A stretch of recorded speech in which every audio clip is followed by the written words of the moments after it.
This picture, I just want to point out what Maggie was saying is so true. This specific facility was showing their filters no love. I phoned the SPCA and I reported them to the filtration division of our animal abuse center. And we don't like seeing this thing. This hurts. This is not cool. So hopefully after today, you will love your filters and not run into these issues. I'm an idealist. So let's go through kind of just summing up what all the other wonderful speakers said and kind of suss out what goes and what doesn't. So we're going to look at the common culprits, so the initial filtration and wine preparation, and then the not so common culprits. And here's the thing, right? We get these calls and strong reactions, and the filters get blamed. So we tend to assume the worst of the filters because the filter is the thing that shows us first there is an issue. But remember that a clogged filter is actually just trying its darndest to do its job. When a filter gets plugged, I personally celebrate because that filter kept microorganisms from getting to the final product. It did its job. And a clogged filter should not lead to outbursts and shows of emotion. It should be an opportunity to learn. And we are human, that little thing that we are. And it's a great opportunity. So we assume when a filter clogs after 100 cases that it's a bad filter, but the filter stopped the microorganisms from getting through. It stopped the line, so you have an ability to change and continue. And we have a little red flag there that says, ooh, pay attention to me. I want to be fixed. We do not want to put a Band-Aid over the symptom. We want to look at where is it coming from. It's telling us look upstream. We also assume that when a filter failed integrity, it's a bad filter. But let's look at how did we wet that filter? How did we sanitize that filter? And when was our equipment last inspected? We may have broken a little gasket and the integrity test is failing. And then the other thing is, how are we testing integrity? Because that could be a presentation all by itself.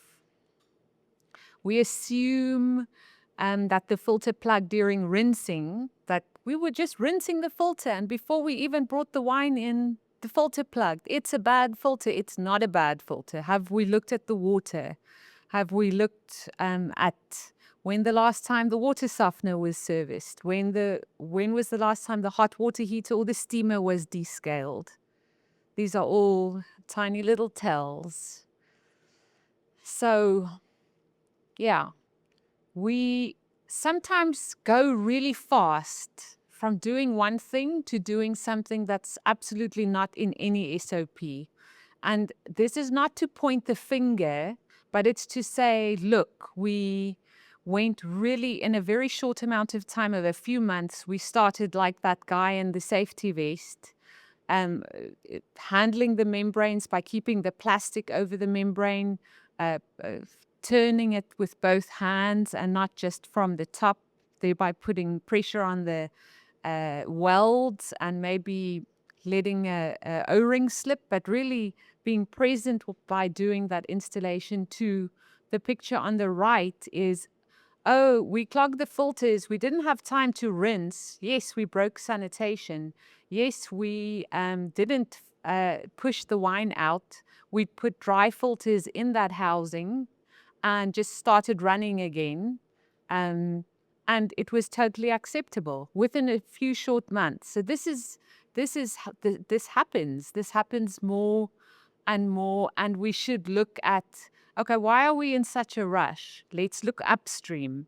Let's look, why is the wine not running as it should? What is happening here? This picture is brilliant. Again, the SPCA would be so unhappy when I seen this, but I didn't. For this one, I forgave. But it's a brilliant depiction of what we have to deal with. We still have many manual systems in our setups, and this is what happens. So let's look at dealing with the common culprits when you fail filterability, and then we're going to start with this one. Just when it fails filterability, we're going to look at the cellar initial filtration. So the indicators are when you're running your cellar filtration and the pressure drops are suspiciously low and smooth. When you're running your wine through, even if it's a crossflow, even if it's a sheet filter, you should see some pressure. You should see a progression of pressure buildup as time goes, even if it's slightly. But if it doesn't, you're like, man, that wine threw right through that filter. It was amazing. That's a red flag. You could also look at if your flow rates were too high and you were going very fast and your pressure drops were super sus, like this has never happened. Is it because you filtered on a Friday, which you shouldn't do in any case? Or what is going on? Depth filters in this case, and this happens a lot with sheet filters, is you're like, it went fine. And then you didn't monitor turbidity on the filtrate side. And the chances are that you didn't reduce those colloids. You just had a nice bypass filtration and you didn't actually filter. And then other indicators are if you run at an extremely high pressure and speed, you could also have colloidal bypass. So it's fickle, right? If you timed your crossflow filtration, but things happened and now it was either delayed or the mobile crossflow dude didn't show up or there was a problem with schedule, all the reasons. And they show up, but now there's a problem with bottling and you had a wait time. What does that indicate? How long ago did that crossflow filtration happen? Did it even happen? Did you check filterability after the crossflow filtration? Did you just check turbidity? So this is all very good questions to ask. Then we get to our friends' additions. Was anything added after the initial cellar filtration? And this is, this one can be very tough because it might also be spanning between different facilities. You might have cross-flowed at one facility and added something and shipped it to the other facility. And they're like, did you add anything? No. We may have blended. There might have been a little wine left from a different batch, but who's going to know about that? It'll be fine. Did you add things like tartrate inhibitors or tannin or manoprotein or concentrate? And when was it added? Were the manufacturer instructions followed? It's no wonder people don't want to add anything anymore because it can create all of this drama. So the thing with tartrate inhibitors is when you add it and the wine was not protein stable and it was pectin positive. And many of these tests, and this slide is very specific also to smaller producers because they don't always have the capability to test. They chose tartrate inhibitors because they don't have the cooling capability. They're in the back of Bianski, so they're not close to any lab that can have a quick turnaround. So I get why those things are so useful, but there isn't even always small print in the instructions for use. Of course, some tartrate inhibitors are not compatible with rosé or anything red-ish. So without pre-testing, you might have color dropout. And then another typical thing is when the product was added when the wine was super cold. So how do we move forward? What do we do with all of this? Everybody's looking at each other and going like, it's not me, it's you. It's those people, those winemaking people, man.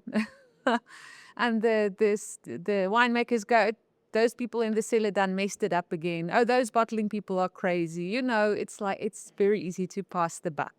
But in the end, there is an answer.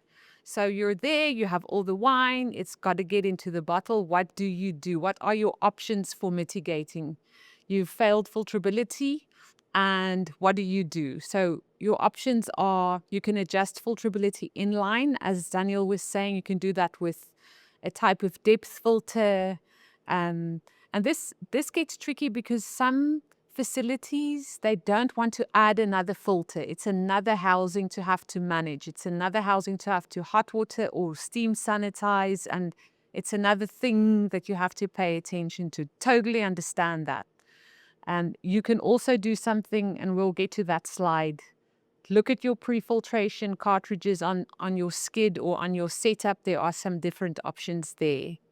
And number 2 is remove the membrane filter. Go through a pre-filter that is maybe has a validation for microorganism removal, and you know that you're going to get a certain reduction in population, and then add Velcrin.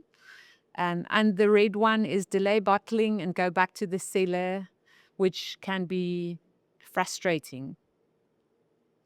So how to move forward with adjusting filterability inline. If you have a borderline fail, you can review the existing pre and final cartridge selection and either change that pre-filter for something that can adjust filterability, or you add more pre-filtration capability. Maybe you have extra housing sitting around that you can fill with cartridges.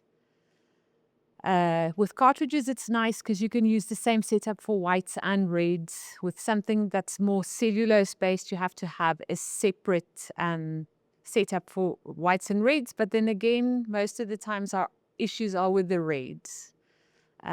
So if you have an outright fail on this and you're like, I can't go back to the cellar, the crossflow is busy with something else, we're going to be down. What do we do? A very good option is to put a lenticular filter inline, and it doesn't have to be a lenticular filter in the classic sense of the word that can go up to 45 gallons per minute. Remember what Daniel said, this is not to reduce solids, this is to adjust, this is just for charge. This is just breaking those colloids up and telling them, get in line, get in the bottle, stop complaining, don't hang out with each other. This is not a drill, but it is a drill. So you're basically just giving them that net negative charge and saying, relax, break up with your friend that you're holding hands with. We're going to go back into the bottle through this membrane, and then you can hang out all you want. You can gossip and do all the things, but first you're going to get in line. There are also high throughput options here that you can go 120 gallons a minute. So it's not that you are, if you have a high speed bottling line, you're not necessarily restricted by this option. Yes, the problem is if you use the tartrate stabilizer and you are trying to adjust filterability with a cellulose-based media that also contains DE, you may risk cold stability if you use the tartrate stabilizer. That's where looking at other options like ED is a very viable option. The question that we often get is, why can't I adjust filterability with crossflow?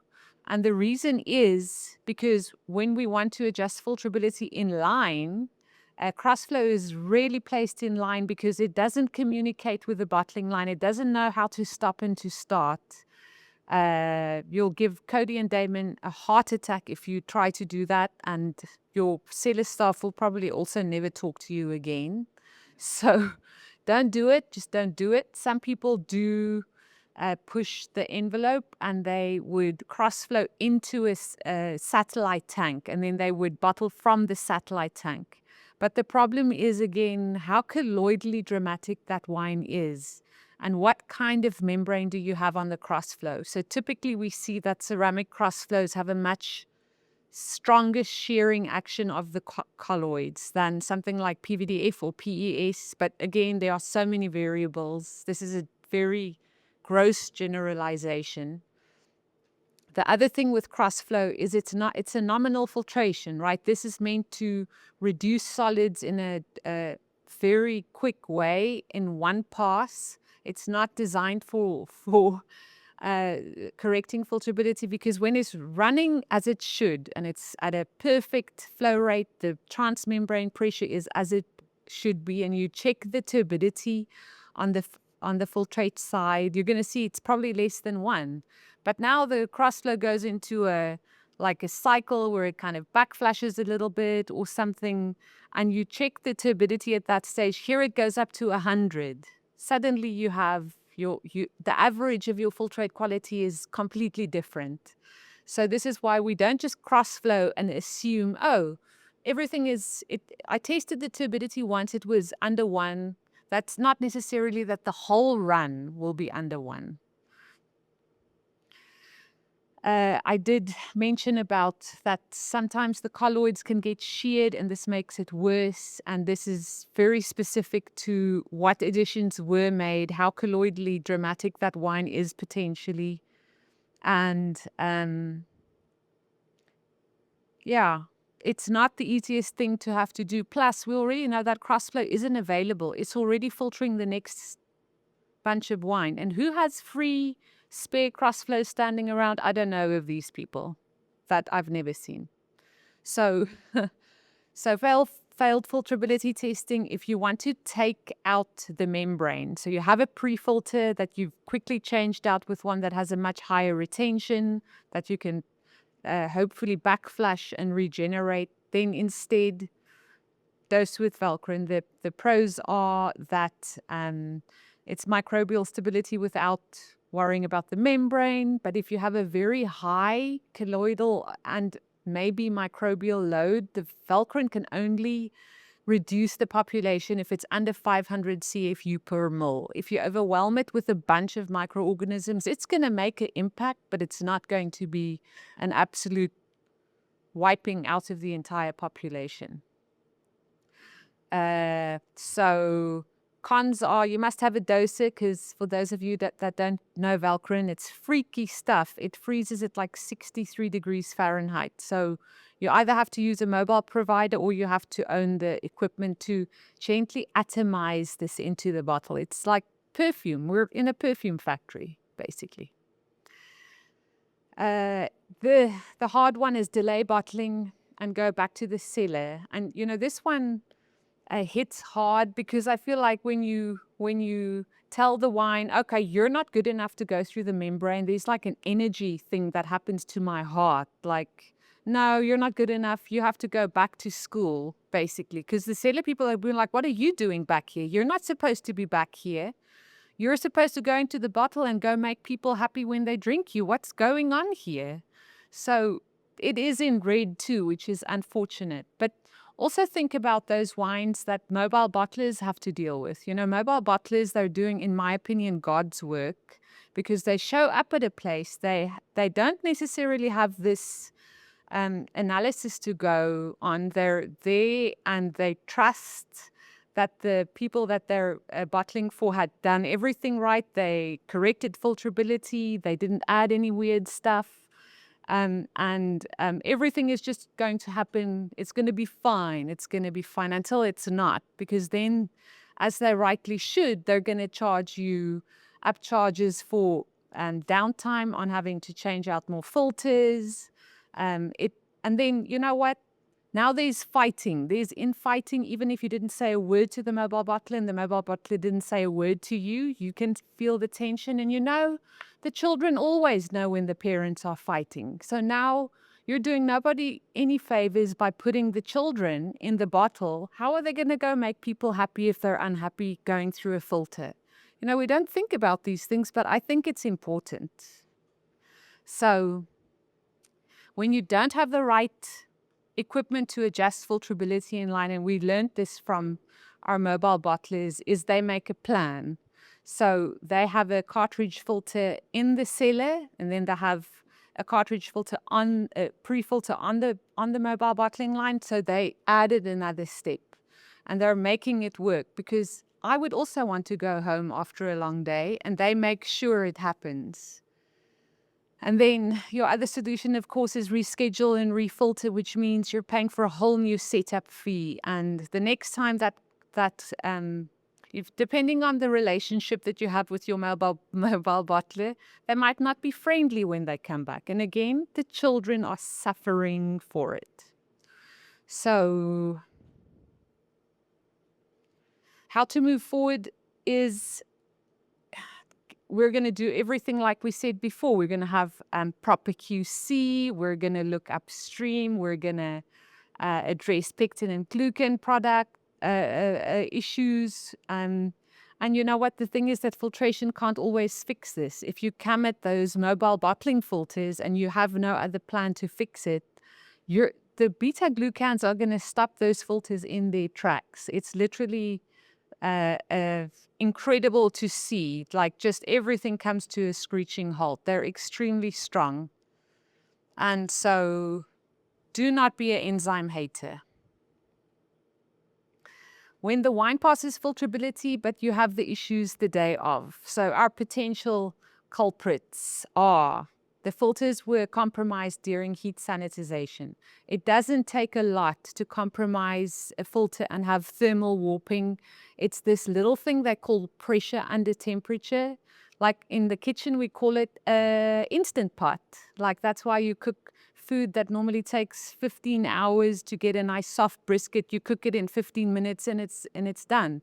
Imagine what that does to your filters. Yeah, it's not pretty. So pressure with temperature, that's a lot. And if you cool it down too fast, like if you just went, I mean, this is now a thing, right? You work out, you get very hot, and then you get in an ice bath because it's good for your mitochondria and whatever.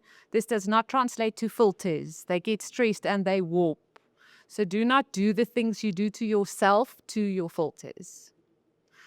And the second thing is water quality issues. So if you're rinsing and you're preparing and you're loading those filters up with minerals and all kinds of interesting things like colloidal silica, then you are looking to have some downtime.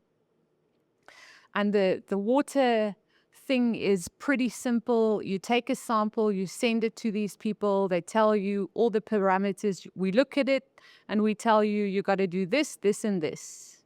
And then if you're a really big winery and you have multiple wells on the property that you're drawing wine out of, you may have to have a small RO system that you can use for specific things.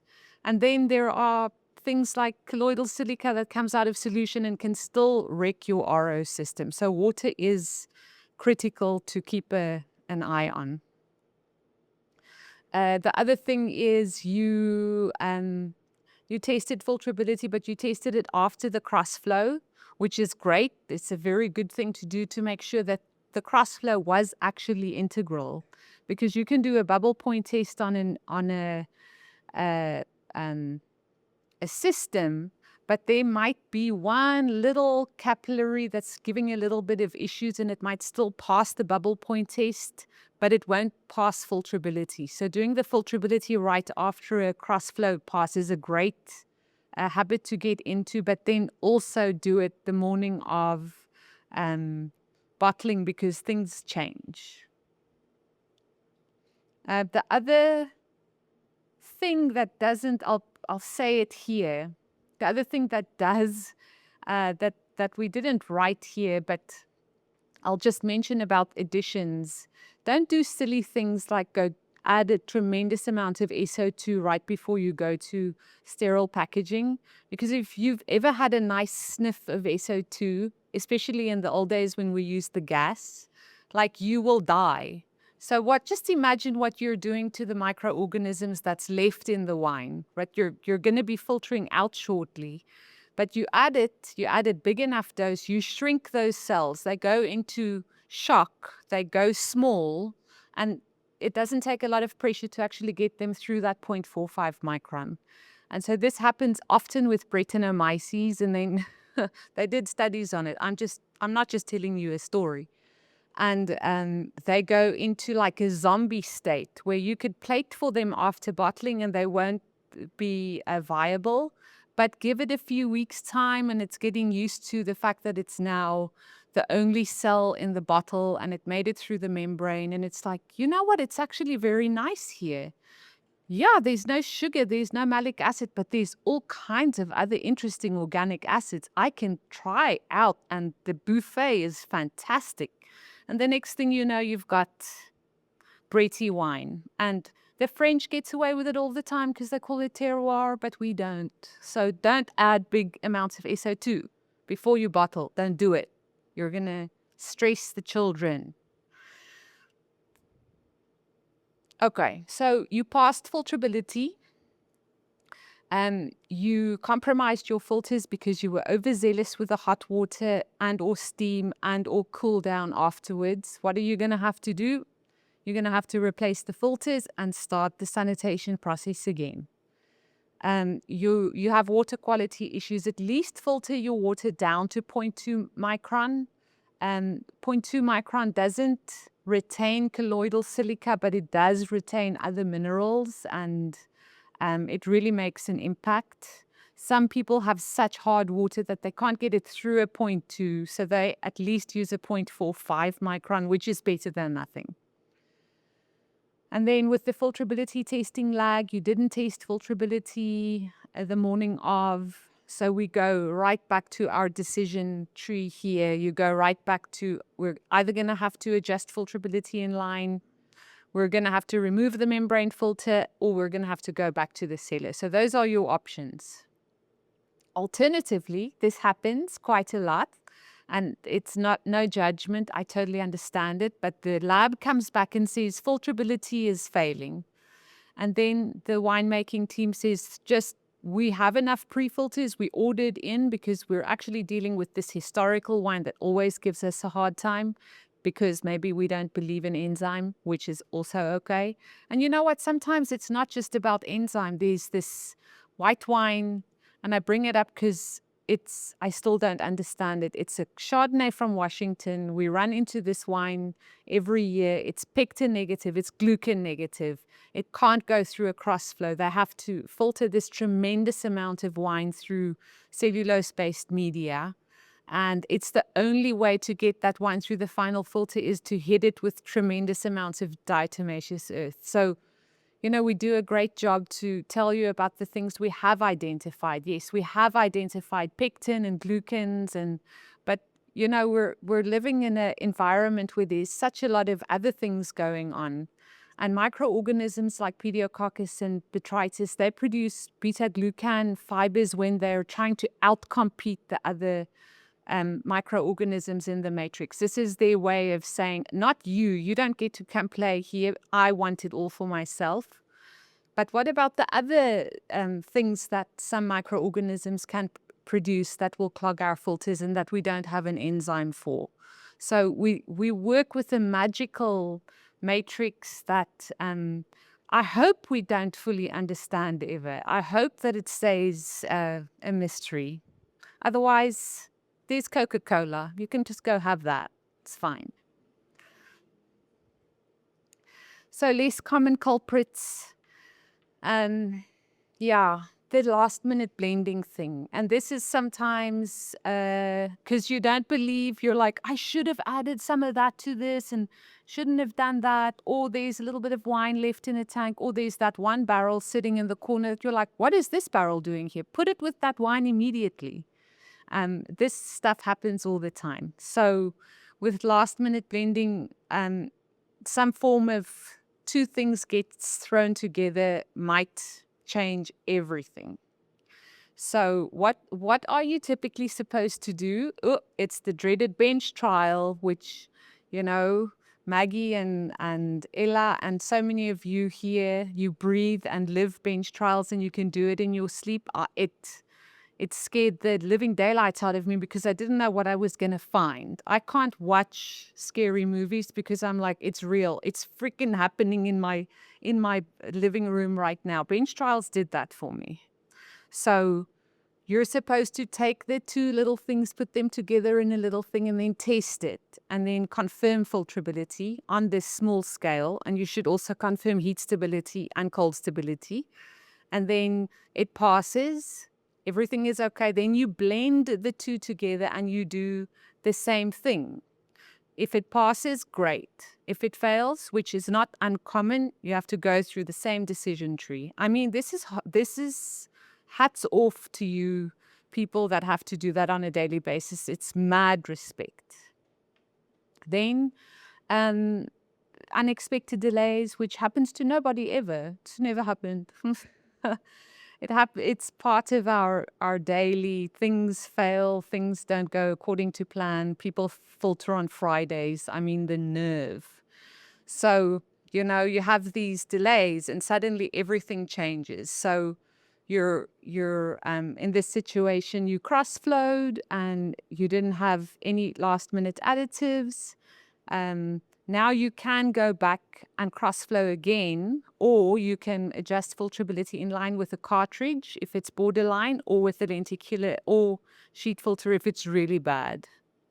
Situation 2 is you made last-minute additions, and so you're going to have to adjust filterability in line by using a cartridge, a depth cartridge that's suitable. And if it's a borderline fail, this is the best bet to retain cold stability if you added that tartrate inhibitor.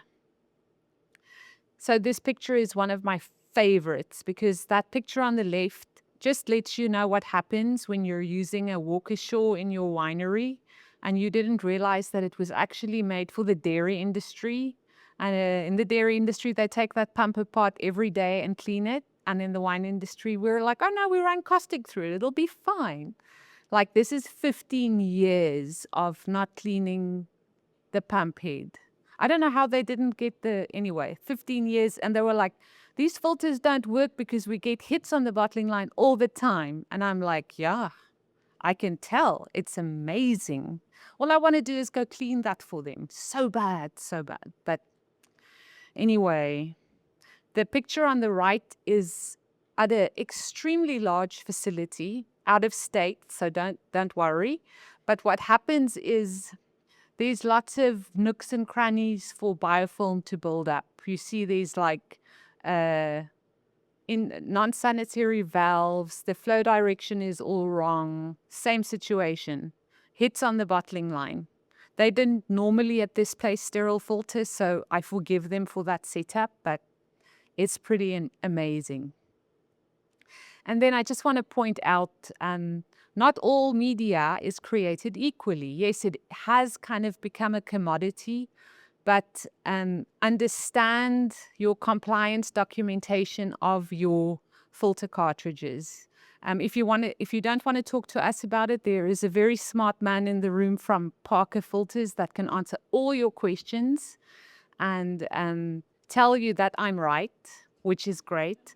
But I'm just going to say that not all of the filters on the market are compatible with a strong solvent like alcohol. And the last thing that we want is for you to do all this hard work, all the way from the vineyard, all the way to you're so close to getting this wine in bottle. And now you go run it through a cheap-ass filter that puts solvents in your wine. And instead of having nice children that make people happy, you just gave them plastic. Now they're becoming bipolar, and they're going to make the people that drink them drunk and crazy. Like, don't do that. Like, it's so cruel. So if you doubt this and you have filters that you're like, you know what, I have no idea. Soak those filters overnight in wine. The next day, taste the wine with your team, and then you decide. Is it elastoplast? Is it plastic? Or is it just normal solvents that you find at Home Depot? Like, seriously, this is not good.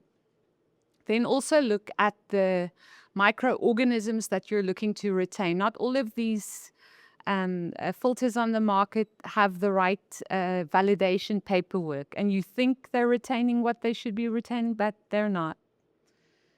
And then it's okay not to speak filtration fluently. That's why they have very interesting people like me that dream about filters at night to be able to answer your questions. You could wake me up in the middle of the night and ask me, what is the surface area per 10-inch of item number 6765073? And I'll tell you it's 0.6 meter per 10-inch. And then I'm going to say, but why do you want to know such a dumb question? Right? Because I'm going to say surface area isn't everything.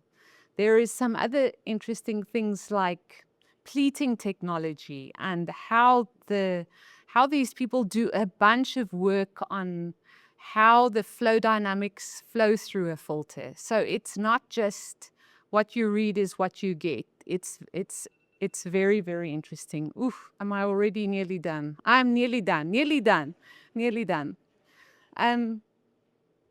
These two, they look like Laurel and Hardy, but I would also look like Laurel and Hardy when I was steamed in Minnesota and then left outside to cool down, right?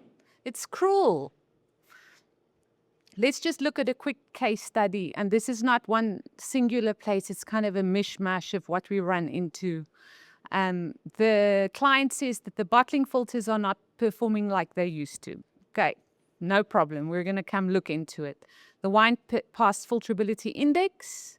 After they passed through a cross-flow filter in the cellar, the filterability was tested post-depth filtration, but was not confirmed right before bottling or daily before bottling when they're bottling the same wine for 2 weeks. The pre-filters were changed out once a differential pressure of 70 was reached.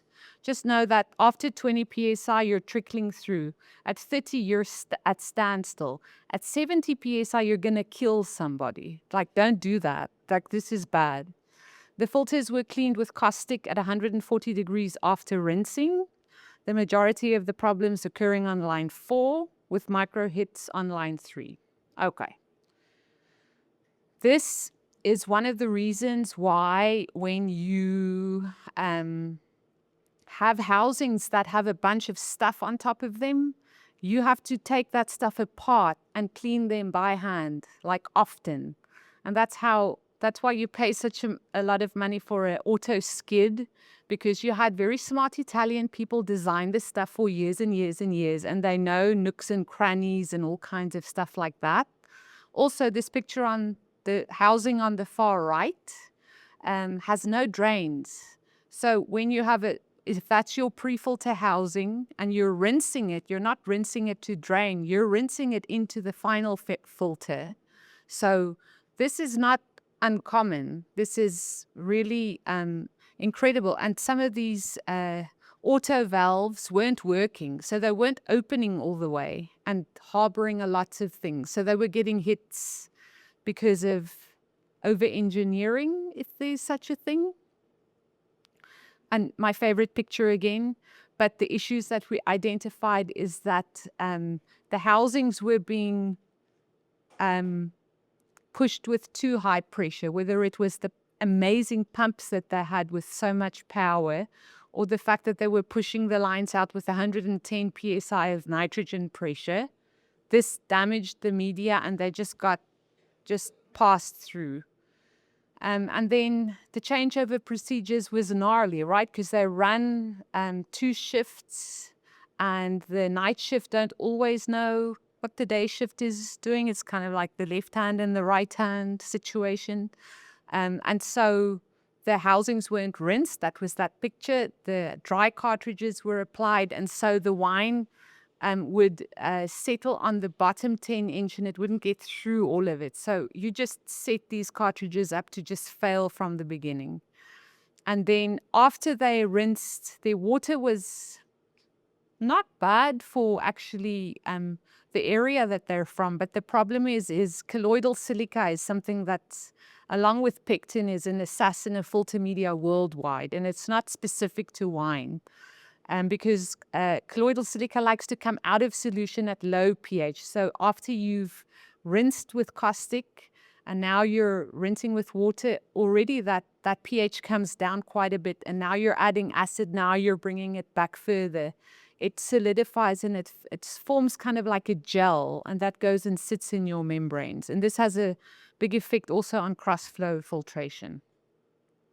But this team was really, really good at communication and figuring it out.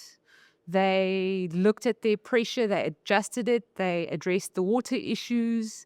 And this took a lot of teams, right? This is the cellar, this is the lab, this is the bottling team, the winemakers. All of them had an input. So there's a lot of people in the room, but they got there. And that's why I say they're proud and confident because we're proud and confident that they actually got through this, despite having equipment that's not designed to be easy to use. So they increased their throughput from 30,000 gallons per 30-inch cartridge to 100,000 per one cartridge, so 1.2 million gallons per 12 round. They saved that year $100,000 on bottling filters. They decreased their downtime and water usage utilities with more than 50%, and they decreased their microbial hits by 95%. Not 100% because this is a ongoing issue. So what do we want? What is it that we want? We don't want to focus on this is wrong, this is wrong, this is wrong. What would we like to see? Like if we tell the universe, give us this instead of giving us more of the crap, I think this is where we need to go. So the perfect bottling day, everybody is happy, everybody is excited to put their babies in the bottle and send them off into the world to spread love and cheer. You're averaging 100,000 gallons per pre and final 30-inch combo. You're running at a low differential pressure. You're not changing out your filters when they clog. You're changing them out when you reach a certain amount of sanitation hours or throughput, whichever one comes first. This is my goal. You have on-point cellar filtration and wine preparation. You have meticulous bottling line and cellar sanitization. You have consistent filterability testing and timing. You're testing your water often, especially when the seasons change. You are sterile filtering your gases and like your nitrogen, and you're also filtering your steam. You're doing periodic bottling line audits by a third party, and you're not going to react and think that it's a judgment. It's an opportunity to become so good at this that the success becomes boring, with other words. You're like, bottling used to be such a drag, now it's such a pleasure. This is the goal. Clear SOPs, a team that likes showing up, low turnover of staff, people that actually love doing this thing. Does that sound like your cellar yet? And if it doesn't, it could have been worse. You could be a mobile bottler, because I think those guys that don't get every time they get to a new facility, I think they are doing this to their line, but they're starting with a wine matrix that they know very little about. So it could always be worse for you. Additional takeaways is the one our next video that's going to come out featuring Daniel, because he speaks so eloquently and honestly, but it's going to show what is pressure drop over different housings, because a lot of new people that start out, they're like, pressure what now? Why do you have to have 2 pressure gauges over a housing? Really simple things like inlet pressure minus outlet pressure is differential pressure. And how does that look if you have 3 housings sitting next to each other? And these are things that they don't teach us when we go to winemaking school. These are things that we learn from the cellar guys when we go and do a practical. And these are the things that we have to get. We have to hear it every year. We have to hear it over and over. That's why we will be bugging you, and we can come in and do a site assessment and look at your process, because everybody's is different. The other thing is high pressure at high temperature will kill anything. Filter media for sure. You're going to have low gas pressure. You're not going to blow anybody up. It's going to be fine. You're going to monitor throughput. You're going to look at pressure progressions. And if you're fancy, you'll have this all automated, but it's not always possible. And then, if the wine is colloidally difficult, give yourself the opportunity to test filterability. You don't have to have this unit. You can take the unit that you already have and update it and see how you can make it work to just use those 2 formulas. So by the way, you have to send off about 100 tests to ETS before you break even to buy this unit. So 100 tests, or you send it off to the lab. I don't think it's that bad. But yeah, if the wine is colloidally difficult and you're going in blind, you're not giving yourself the opportunity to make it. It's not fair, I don't think, because you could have all the assassins hanging out, beta glucans and pectin, just waiting for you to come by. Like, they're not even hunting you. Like, this is amazing. So, I think I said all that I wanted to. Point is, when a filter clogs prematurely, it's trying to tell you something. It's a great opportunity to review, identify issues, and improve processes. And if you have questions, call Daniel. Thank you.